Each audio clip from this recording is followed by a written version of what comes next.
Les femmes qui sont avec nous ce soir sont deux femmes qui ont été élues, qui ont été députées à l'Assemblée nationale de la Catalogne, mais qui malheureusement ont perdu le job le 27 octobre dernier, lorsque le gouvernement de l'Espagne les a démis l'ensemble du gouvernement catalan. Et nos deux invités qui y siégeaient se sont retrouvés sans job. Mais pas tout à fait sans job, par exemple. Depuis ce temps-là, ils travaillent beaucoup, beaucoup. Et d'ailleurs, faire simple, je vais les appeler par leur petit nom, Eulalia et Anna, sont deux femmes qui sont très impliquées depuis plusieurs années à la transformation sociale. Je vous les présente parce qu'elles vont venir s'adresser à vous et ensuite vous aurez un temps pour leur poser des questions.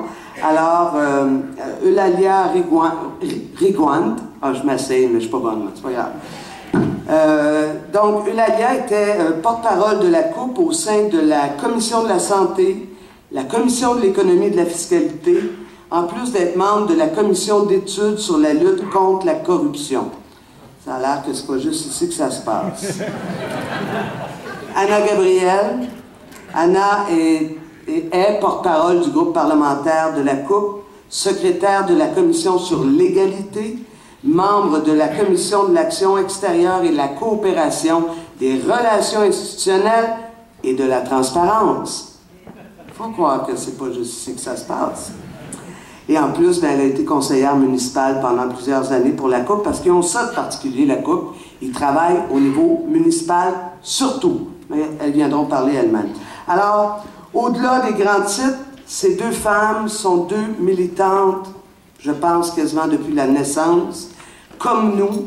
Ce sont des femmes militantes de longue date, des féministes qui ont le cœur enraciné à gauche, qui ont un engagement sans faille pour la justice sociale et qui, bien sûr, ont porté à bout de bras, je dirais, ont permis au peuple catalan de pouvoir exprimer le plus possible le 1er octobre dernier leur volonté d'indépendance. Et en fait, là où nos gouvernements gardent silence, je pense que nous, comme peuple, nous pouvons tout à fait apporter notre appui au peuple catalan. Alors, je vous invite à le faire. Alors, chers solidaires, accueillons Eulalia et Anna comme seuls nous savons le faire à Québec solidaire. Solidarité!